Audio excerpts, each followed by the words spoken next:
इलाहाबाद उच्च न्यायालय ने गुरुवार 14 दिसंबर को कृष्ण जन्मभूमि और शाही ईदगाह मामले में एक ज़रूरी फैसला सुनाते हुए विवादित जगह की कमिश्नरेट सर्वे का आदेश जारी कर दिया और इस आदेश पर आखिरी मोहर तब लग गई जब शुक्रवार 15 दिसंबर को सुप्रीम कोर्ट ने कृष्ण जन्मभूमि मामले की सुनवाई के दौरान फैसले को बरकरार रखते हुए सर्वे को मंजूरी दे दी, जिससे मंदिर पक्ष के लोगों में बेहद खुशी है। लेकिन वहीं इस मामले में मुस्लिम पक्षकार का कहना है कि ये मुद्दा सुनवाई योग्य है ही नहीं और न ही यहाँ कोई विवाद है।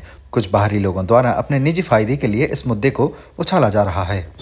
इलाहाबाद हाई कोर्ट ने कल एक बहुत ही महत्वपूर्ण फैसला दिया, जिसमें उन्होंने शाही ईदगाह के लिए सर्वे कराने की अनुमति दी और आज सुप्रीम कोर्ट ने भी उस फैसले पर मोहर लगा दी है। लेकिन आज हम एक पक्ष के बारे में और जानेंगे। हमारे साथ में मुस्लिम पक्ष के जो पक्षकार हैं तनवीर जी, वो हमारे साथ जुड़े हुए हैं।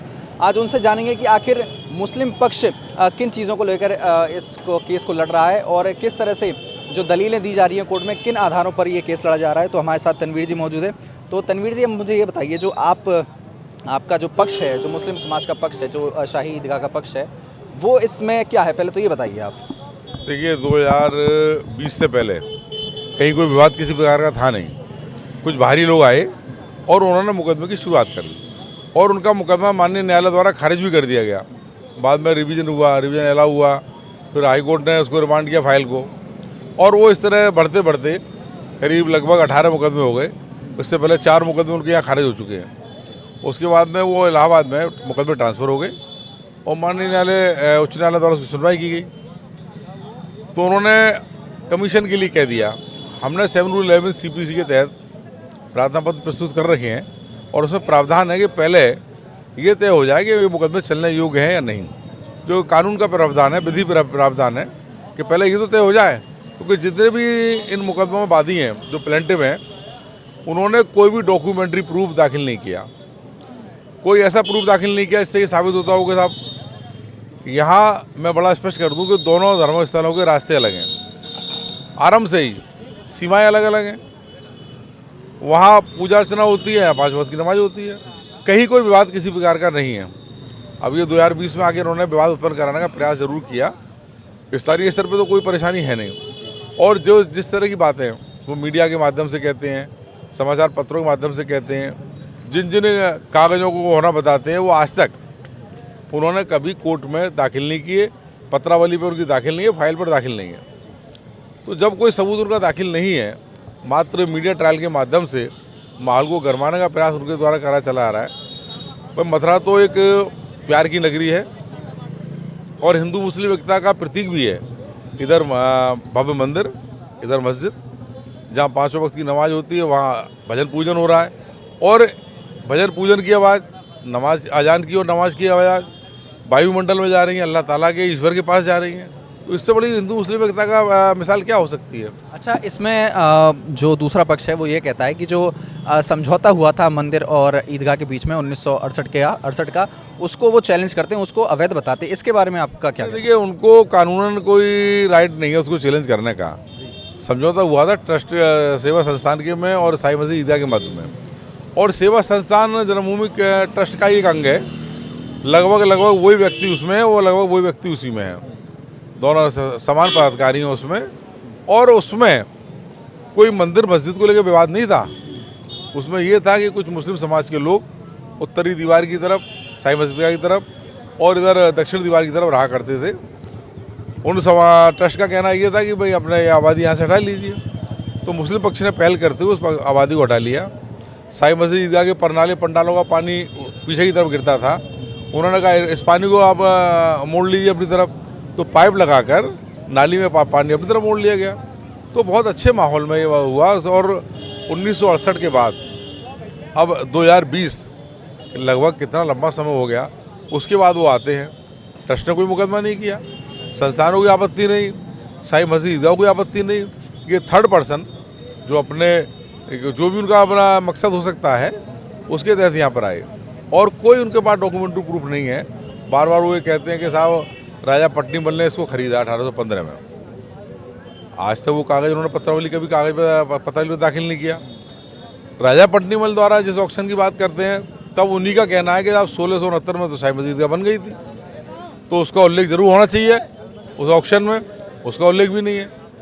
स्पेशली इस पर साफ है कि उन्होंने जो डॉक्यूमेंट दाखिल किए हैं उसकी सीमाएं अलग हैं। 13 एकड़ 37 डेसिमल लैंड की जो बात करते हैं वो ये लैंड है ही नहीं। उन्होंने कोई नक्शा नजरी दाखिल नहीं की, उन्होंने कोई राजस्व का रिकॉर्ड दाखिल नहीं किया। मात्र ये कह देने से, बर्बली रूप से कह देने से ये काम नहीं चलता। और साई मस्जिद ईदगाह तो उस रेंज में है ही नहीं। बस जो उन्होंने सीमाएं दी हैं उन्हीं की अपनी बात कर रहा हूँ। उन्होंने रेलवे लाइन बताया, वो रेलवे लाइन पे लिखा है कि दिल्ली बड़ौदा रेलवे लाइन, वो बुद्धसर की तरफ है, वहाँ से दूर है। जहाँ कंस किले की बात करते हैं, कंस किला वहाँ से 6 किलोमीटर दूर है जमुना किनारे। और हमने तो यही पढ़ा था, किताबों में छपा था, चित्र भी छपे थे। अच्छा, चित्र की आप बात कर रहे हैं तो एक हिंदू पक्ष के पक्षकार हैं, वो प्रदर्शनी लगाते हैं और कहते हैं कि जो मस्जिद या ईदगाह की जो दीवारें हैं उन पे कई प्रकार के हिंदुओं के चिन्ह बने हुए हैं, अलग अलग तरह के ओम है, शेषनाग, अन्य प्रकार के चिन्हों की बात करते हैं, प्रदर्शनी लगाते हैं। देखिए, बेबुनियादी बात है, निराधार बात है। अगर उनके पास इस तरह के चिन्ह हैं, अगर उस तरह के डॉक्यूमेंट थे तो उन्होंने न्यायालय में दाखिल क्यों नहीं किए? मैं उनको अभी भी चैलेंज करता हूँ, आज तक की तारीख में न्यायालय में कभी दाखिल नहीं है। ये उनके मन की कोरी कल्पना है कि उन्होंने अपने आप को हाईलाइट करने के लिए, जो भी उनका मकसद हो सकता है, कि कुछ चित्र खुद से बना लें, उनकी प्रदर्शनी लगा दें। अगर प्रदर्शनी लगा रहे हैं ऐसे ही वो मकसद होता। और एक सबसे बड़ी आश्चर्य की बात और है, जहाँ मुकदमे न्यायालय में चल रहे हों, या तो उन्हें संविधान पर भरोसा नहीं है, न्याय व्यवस्था पर वो भरोसा नहीं करना नहीं चाहते। जहाँ जब मुकदमे न्यायालय में चल रहे हैं तो आप न्यायालय के माध्यम में आइए, अपनी बात कहिए। प्रदर्शनी लगाना या उन्माद फैलाना या मीडिया ट्रायल करना, ये फिर दूसरी चीज़ हो गई। आप न्यायालय में अपनी बात रखिए।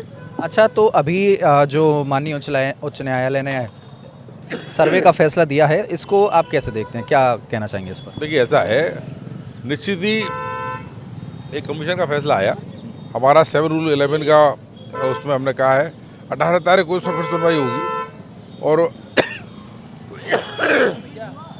18 तारीख को इसमें हम अपना बात रखेंगे कि इसमें इस तरह होना चाहिए। और न्यायालय पर हमारा पूरा भरोसा है कि न्यायालय हमारी बात सुनी जाएगी और जो भी विधिक प्रक्रिया है इस आदेश के खिलाफ होगी या कानून में जो प्रावधान है जो हम अपनाएंगे उनको हम लोग पूरा प्रयास करेंगे अपना।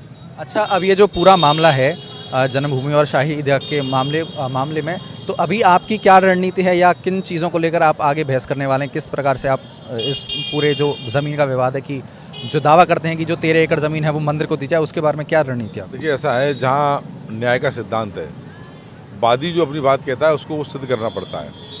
तो अभी तक 3 साल में तो उन्होंने कोई सिद्ध किया नहीं। और मथुरा न्यायालय में जितने मुकदमे चले उन सब में 7 रूल 11 CPC पर बहस चल रही है। न्यायालय का स्पष्ट आदेश है और पत्रावली पर भी आदेश सारे हैं, ऑर्डर सीट पर हैं।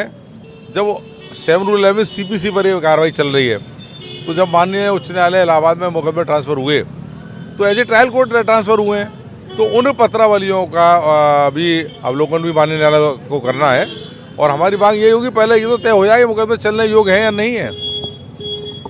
चलिए, बहुत बहुत शुक्रिया। तो ये हमारे साथ थे तनवीर अहमद जी, जिन्होंने जो मुस्लिम पक्ष को लेकर लगातार कोर्ट में अपनी आवाज़ को रखते रहे हैं और वो लगातार ये कह रहे हैं कि अभी तक जो दूसरा पक्ष है, जो हिंदू समाज का पक्ष है, जो मंदिर का पक्ष है, वो किसी भी प्रकार का ऐसा डॉक्यूमेंट नहीं दिखा पाया, ऐसा कागज़ नहीं दिखा पाया जिससे वो जो ज़मीन है, वो जो 13 एकड़ की ज़मीन है, विवादित ज़मीन है, उस पर अपना दावा कर सकें। सौरभ पाल, न्यूज़ 18, मथुरा।